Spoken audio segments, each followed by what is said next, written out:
ಒಬ್ಬ ಸಾಮಾನ್ಯ ವ್ಯಕ್ತಿಯಾಗಿ ಈ ಬಜೆಟ್ ನೋಡಿದ್ರೆ ಹೇಗನ್ಸುತ್ತೆ? ಸರ್ಕಾರ ರಚನೆ ಮಾಡಿ 6-7 ತಿಂಗಳಾದ್ರೂ ಇವತ್ತಿಗೂ ಒಂದು ಕಂತು ಹಣವನ್ನು ಸಹ ಹಾಕಿಲ್ಲ. 17 ಸಂಸದರು ಕೈ ಚಲಿ ಕೂತಿದ್ದಾರೆ. ನನಗೆ ಗೊತ್ತಿಲ್ಲ ಅವ್ರಿಗೇನಾದ್ರೂ ನರೇಂದ್ರ ಮೋದಿ ಸಾಹೇಬರ ಭಯ ಇದೆಯೋ, ಗೃಹ ಸಚಿವರ ಭಯ ಇದೆಯೋ, ಮೋದಿ ಅವರು ವಿಶ್ವ ನಾಯಕರು ಅಂತ ನಾವು ಒಪ್ಕೊಳ್ಳಕ್ಕೆ ರೆಡಿ ಇಲ್ಲ. ಮಾಡ್ತೀವಿ ಅಂತ ಘೋಷಣೆ ಮಾಡ್ತಾರೆ, ಆದ್ರೆ ಅನುಷ್ಠಾನಕ್ಕೆ ತರಲ್ಲ ಅನ್ನೋದು ನಮ್ಮ ವಾದ ಮೇಡಮ್. ನಿರೀಕ್ಷೆ ಜನಸಾಮಾನ್ಯರು ಏನ್ ಕೇಳ್ತಾರೆ ಮೇಡಮ್, ಇವಾಗ ಪೆಟ್ರೋಲ್ ಇರ್ಬೋದು, ಡೀಸೆಲ್ ಇರ್ಬೋದು, ಪ್ರತಿಯೊಂದು ಮೇಲೆ ಇವರು ಬೆಲೆ ಏರಿಕೆಗಳನ್ನ ಏರ್ಸ್ಕೊಂಡು ಹೋಗ್ತಿದ್ದಾರೆ.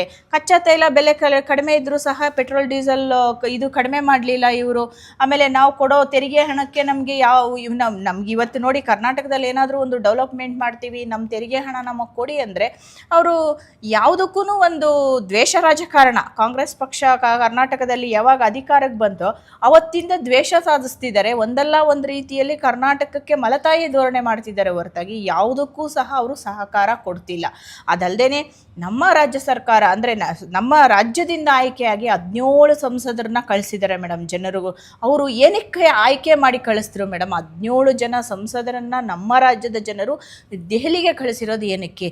ಏನಾದರೂ ತನ್ನಿ, ನಮ್ಮ ರಾಜ್ಯವನ್ನು ಡೆವಲಪ್ಮೆಂಟ್ ಮಾಡಿ. ಯಾಕಂದರೆ ನೋಡಿ, ಕರ್ನಾಟಕದಲ್ಲಿ ಕಾಂಗ್ರೆಸ್ ಸರ್ಕಾರ 137 ಸೀಟುಗಳನ್ನ ಗಳಿಸಿ ಇವತ್ತು ರಾಜ್ಯ ಏನು ಸರ್ಕಾರವನ್ನು ರಚನೆ ಮಾಡಿದೆ. ಅದೇ ರೀತಿ ಒಂದಷ್ಟು ಜನ ಬೆಂಬಲವಾಗಿ BJP ಸಂಸದರನ್ನು ದೆಹಲಿಗೆ ಕಳಿಸ್ತಾರೆ. ಏನಕ್ಕೆ ಕಳಿಸ್ತಾರೆ? ನಮ್ಮ ರಾಜ್ಯನ ಇನ್ನಷ್ಟು ಅಭಿವೃದ್ಧಿ ಮಾಡಲಿ, ಅಥವಾ ನಮ್ಮ ರಾಜ್ಯಕ್ಕೆ ಇನ್ನೂ ಹೊಸ ಯೋಜನೆಗಳನ್ನು ತಗೊಬಂದ್ರಿ. ಆದರೆ 17 ಸಂಸದರು ಕೈ ಚಲಿ ಕೂತಿದ್ದಾರೆ. ನನಗೆ ಗೊತ್ತಿಲ್ಲ ಅವ್ರಿಗೇನಾದರೂ ನರೇಂದ್ರ ಮೋದಿ ಸಾಹೇಬರ ಭಯ ಇದೆಯೋ, ಗೃಹ ಸಚಿವರ ಭಯ ಇದೆಯೋ, ಅಥವಾ ಇವರಿಗೆ ಕೇಳೋ ಶಕ್ತಿ ಇಲ್ವೋ.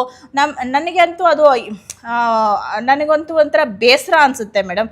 ನಾವು ಒಂದು ಜನಪ್ರತಿನಿಧಿಯಾಗಿ, ಒಂದು ಜನರಿಂದ ಆಯ್ಕೆಯಾಗಿ, ಒಂದು ಸಂಸದರಾಗಿ ಹೋಗಿ ಒಂದು ಮನಸ್ಥಿತಿ ಇರಬೇಕು, ಜನರ ಸೇವೆ ಮಾಡಬೇಕು. ನನ್ನ ಕ್ಷೇತ್ರಕ್ಕೆ ನಾನು ಏನು ಮಾಡಿದ್ದೀನಿ, ಏನಾದರೂ ಒಂದು ಹೊಸ್ದಾಗಿ ಮಾಡೋಣ. ಈಗ ನೋಡಿ, ಎಷ್ಟೋ ಇಂಡಸ್ಟ್ರಿಗಳು ಹೊರ ರಾಜ್ಯಗಳಿಗೆ ಹೋಯ್ತು, ಅದರ ಬಗ್ಗೆ ಚಕಾರ ಎತ್ತಲಿಲ್ಲ. ಯಾವುದೇ ಸಂಸದರಾಗಲಿ ಮೇಡಮ್, ನಮ್ಮ ರಾಜ್ಯಕ್ಕೆ ಇದು ಬೇಕು, ಈ ಒಂದು ಕೈಗಾರಿಕೆಯನ್ನು ಇಲ್ಲಿ ಸ್ಥಾಪಿಸೋಣ, ಕನ್ನಡಿಗರಿಗಾಗಿ ಇವರು ಏನು ಮಾಡ್ತಿದ್ದಾರೆ ಅನ್ನೋದು ನನ್ನ ಪ್ರಶ್ನೆ. ನಿಜವಾಗ್ಲೂ ತುಂಬ ಬೇಸರ ಆಗುತ್ತೆ ನಮ್ಮ ಸಂಸದರ ಬಗ್ಗೆ. ಯಾಕಂದರೆ ಅವ್ರು ಕೈ ಕಟ್ಕೊಂಡು ಕೂತ್ಬಿಟ್ಟಿದ್ದಾರೆ ಅಥವಾ ಕಾಣೆ ಆಗ್ಬಿಟ್ಟಿದ್ದಾರೆ. ಯಾರ ಒಬ್ಬರೂ ಸಹ ರಾಜ್ಯದ ಪರವಾಗಿ ಒಬ್ಬ ಸಂಸದರು ಧ್ವನಿ ಎತ್ತಿ ಮಾತಾಡೋದು. ಪದೇ ಪದೇ ನೀವು ಕಾಂಗ್ರೆಸ್ನವರಾಗಿ ಆರೋಪವನ್ನ ಮಾಡ್ಕೊಂಡು ಬರ್ತಾನೆ ಇದ್ದೀರಾ, ಅದ್ರಲ್ಲಿ ಹೊಸ್ತೇನಿಲ್ಲ. ಆದರೆ ವಿಷಯ ಏನಂತಂದ್ರೆ, ಈಗ ನೀವು ಹೇಳಿದ್ರಲ್ಲ, ಕಾಂಗ್ರೆಸ್ ವಕ್ತಾರಿಯಾಗಿ ಹೇಳೋದು ಬೇಡ, ಒಬ್ಬ ಸಾಮಾನ್ಯ ವ್ಯಕ್ತಿಯಾಗಿ ಈ ಬಜೆಟ್ ನೋಡಿದ್ರೆ ಹೇಗನ್ಸುತ್ತೆ? ಇಲ್ಲಿ ನೀವು ಪಕ್ಷ ಅಂತ ಬಿಟ್ಬಿಡಿ, BJP ನಾವು ಕಾಂಗ್ರೆಸ್ ಈ ವಿಷಯ ಬೇಡ ಇಲ್ಲಿ. ಏಕೆಂದರೆ ಸ್ತ್ರೀ ಸಬಲೀಕರಣಕ್ಕೆ ಅಂತಾನೂ ಒಂದಷ್ಟು ಘೋಷಣೆಗಳಾಗಿದೆ. ಏಕೆಂದರೆ ನಿಮಗೆ ಗೊತ್ತಿರ್ಬೋದು, ಲಖಪತಿ ದೀದಿ ಯೋಜನೆ, ಅದನ್ನು ವಿಸ್ತಾರ ಮಾಡೋದಕ್ಕೆ ಏನೇನು ಪ್ಲ್ಯಾನ್ಸ್ ಇದೆ.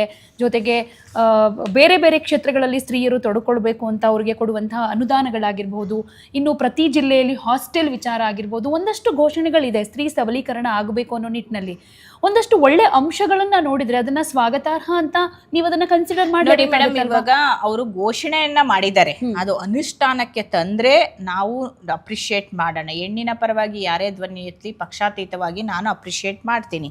ಆದರೆ ಈಗ ನೋಡಿ, ದೆಹಲಿಯಲ್ಲಿ ಹೆಣ್ಣು ಮಕ್ಕಳಿಗೆ 2,500 ಕೊಡ್ತೀವಿ ಅಂತ ಅಧಿಕಾರಕ್ಕೆ ಬಂದರು, ನಮಗೆಲ್ಲರಿಗೂ ಗೊತ್ತಿದೆ. ಆದರೆ ಇವತ್ತು ಅವರು ಯಾವುದೇ ಒಂದು ಹೆಣ್ಣು ಮಗು ಅಕೌಂಟಿಗೆ 2,500 ರೂಪಾಯಿ ಅವರು ಹಾಕಲಿಲ್ಲ. ಅಂದರೆ ಭರವಸೆ ಹುಸಿ ಆಯಿತು. ಹಾಗೇನೆ ಲಕ್ಷ್ಮಿ ಹಣದಲ್ಲಿ ನಮ್ಮ ರಾಜ್ಯದಲ್ಲೂ ಕೂಡ ಅದಕ್ಕೆ ನಾನು ಉತ್ತರ ಹೇಳ್ತೀನಿ ನೋಡಿ. ಅವರು ಸರ್ಕಾರ ರಚನೆ ಮಾಡಿ 6-7 ತಿಂಗಳಾದ್ರೂ ಇವತ್ತಿಗೂ ಒಂದು ಕಂತು ಹಣವನ್ನು ಸಹ ಹಾಕಿಲ್ಲ. ಆದರೆ ನಾವು 23 ಕಂತು ಹಣವನ್ನ ನೇರವಾಗಿ ಗೃಹಲಕ್ಷ್ಮಿಯರ ಅಕೌಂಟ್ಗೆ ನಾವು ಹಾಕಿದ್ದೀವಿ. ಅದರಿಂದ ಬೆನಿಫಿಷರೀಸ್ ನೀವು ನೋಡ್ಬೋದು. ಹಸು ತೊಗೊಂಡಿದ್ದೀನಿ, ಓಲೆ ತೊಗೊಂಡಿದ್ದೀನಿ, ಗಾಡಿ ತೊಗೊಂಡಿದ್ದೀನಿ, ಫ್ಯಾನ್ಸಿ ಸ್ಟೋರ್ ಹಾಕಿದ್ದೀನಿ, ಲೈಬ್ರರಿ ಮಾಡಿದ್ದೀನಿ, ಸಾಕಷ್ಟು ಕಣ್ಣಿನ ಆಪರೇಷನ್ ಮಾಡ್ಕೋತಾರೆ. ಅವ್ರ ಹೆಲ್ತ್, ಎಜುಕೇಷನ್ನು, ಮಕ್ಕಳಿಗೆ ಮೊಮ್ಮಕ್ಕಳಿಗೆ ಎಷ್ಟೆಲ್ಲ ಮಾಡಿರೋದು ನಿದರ್ಶನಗಳಿದೆ. ಆದರೆ ಇವರು ಘೋಷಣೆಯನ್ನು ಮಾಡಿ 6-7 ತಿಂಗಳಾದರೂ ಇವತ್ತಿಗೂ ಒಂದು ಕಂತು ಹಣ ಬಿಡುಗಡೆ ಮಾಡಲಿಲ್ಲ. ಅಂದರೆ ಅದು ಹುಸಿ ಅಂತಾನೆ. ನಾವು ಆ ರೀತಿ ಮಾಡಲಿಲ್ಲ, ತಡ ಆಗಿರ್ಬೋದು, 1-2 ತಿಂಗಳು ತಡ ಆಗಿರ್ಬೋದು, ಅದನ್ನು ನಾನು ಒಪ್ಕೊಳ್ತೀನಿ. ಆದರೆ 23 ಕಂತು ಹಣ ಮಾತ್ರ ಬಿಡುಗಡೆಯಾಗಿದೆ. ಎಷ್ಟೋ ಬಡವರಿಗೆ ಆ ಒಂದು ಗೃಹಲಕ್ಷ್ಮಿಯಿಂದ ನಾನೇ ಹಳ್ಳಿಗಳಲ್ಲಿ ಕೇಳಿದ್ದೀನಿ, ಯಾರನ್ನಾದ್ರೂ ಹೆಣ್ಮಕ್ಳನ್ನ ಏನು ಮಾಡ್ತೀರಾ 2,000 ಮೇಡಮ್ ಚೀಟಿ ಹಾಕ್ಕೊಳ್ತೀನಿ, ಅದನ್ನೇ ಏನು ಮಾಡ್ತೀರಾ, ಯಾವುದೋ ಒಂದು ಹೇಳ್ತಾರೆ, ನನ್ನ ಮಗಳ ಮದುವೆ ಖರ್ಚಿಗೆ ಅಂತಾರೆ, ನನ್ನ ಮಗಳ ಎಜುಕೇಷನ್ಗೆ ಅಂತಾರೆ. ಅದು ಎಷ್ಟು ಮನೆ ಒಂದು ಸಂಸಾರ ಅಂದಮೇಲೆ ಸಾಕಷ್ಟು ತೊಂದರೆಗಳಿರುತ್ತೆ, ಯಾವುದೋ ಒಂದಕ್ಕೆ ಅವರು ಉಪಯೋಗ ಮಾಡ್ಕೊಳ್ತಿದ್ದಾರೆ. ಅದಲ್ಲದೆ ಈಗ ನೋಡಿ ಬಿಹಾರಲ್ಲಿ ವೋಟ್ ಖರೀದಿ ಅಂತಲೇ ಹೇಳ್ತೀನಿ ನಾನು ಅದನ್ನು, ಅದು ಮಹಿಳಾ ಸಬಲೀಕರಣ ಅಂತ ಅವ್ರು ಹೇಳ್ಕೊಳ್ಳಿ, 10,000 ರೂಪಾಯಿ ನೇರವಾಗಿ ಅಕೌಂಟ್ಗೆ ದುಡ್ಡು ಹಾಕಿ ವೋಟ್ ಪಡೆಯೋದು, ಅದು ಎಷ್ಟೋ ಜನಗಳಿಗೆ ತಲುಪೇ ಇಲ್ವಂತೆ. ಅದರಲ್ಲೂ ಸಾಕಷ್ಟು ಇದು ನಡೆದಿದೆ. ರಾಜಕೀಯ ಅಂತ ಬಂದಾಗ ಕಾಂಗ್ರೆಸ್ ಕೂಡ ಅದನ್ನೇ ಮಾಡಿದೆ. ಈಗ ನಮ್ಮ ರಾಜ್ಯದಲ್ಲೂ ಕಾಂಗ್ರೆಸ್ ಗ್ಯಾರಂಟಿ ಅದು ವೋಟ್ ಖರೀದಿ ಪಕ್ಷಾತೀತವಾಗಿ ನಾನು ಹೇಳೋದೇನಂದ್ರೆ, ಯಾವುದೇ ಸರ್ಕಾರಗಳು ಮಹಿಳೆಯರ ಪರವಾಗಿ ಯಾವುದೇ ಯೋಜನೆಗಳನ್ನು ತರಲಿ, ನನ್ನ ಮನಸಾರೆ ಅದನ್ನು ಶ್ಲಾಘಿಸ್ತೀನಿ. ಯಾಕಂದರೆ ಒಂದು ಹೆಣ್ಣಿನ ಪರವಾಗಿ ಧ್ವನಿ ಎತ್ತೋದಾಗಲಿ, ಹೆಣ್ಣಿಗೋಸ್ಕರ ಏನಾದರೂ ಒಂದು ಮಾಡೋದಾಗಲಿ, ನಮ್ಮ ಭಾರತ ಅಂದರೆ ಹೆಣ್ಣಿಗೆ ಪೂಜನೀಯ ಸ್ಥಾನವಿದೆ. ಆದರೆ ನಮ್ಮ ದೇಶದಲ್ಲಿ ಹಂಗೆ ನಡೀತಿಲ್ಲ ಅನ್ನೋದಕ್ಕೆ ಸಾಕಷ್ಟು ಉದಾಹರಣೆಗಳಿದೆ. ಯಾಕಂದರೆ ಮಣಿಪುರ ಇನ್ಸಿಡೆಂಟ್ ಇರ್ಬೋದು, ಲಖೀಂಪುರ್ ಇನ್ಸಿಡೆಂಟ್ ಇರ್ಬೋದು, ಹೆಣ್ಣು ಮಕ್ಕಳ ಮೇಲೆ ದೌರ್ಜನ್ಯಗಳು, ಅತ್ಯಾಚಾರಗಳು, ರಾಜಕಾರಣಿಗಳು ಅದರಲ್ಲಿ ಇನ್ವಾಲ್ವ್ ಆಗಿರೋದು, ಇದೆಲ್ಲ ನೋಡಿದಾಗ ಬೇಟಿ ಬಚಾವೋ ಬೇಟಿ ಪಡಾವೋ ಅಂತ ಇವರು ಮಾಡಿ ಎಷ್ಟೋ ಹೆಣ್ಮಕ್ಳ ಜೀವನ ನಾಶ ಮಾಡಿರುವಂತಹ ಘಟನೆಗಳು ಭಾರತದಲ್ಲಿ ನಡೀತಿದೆ.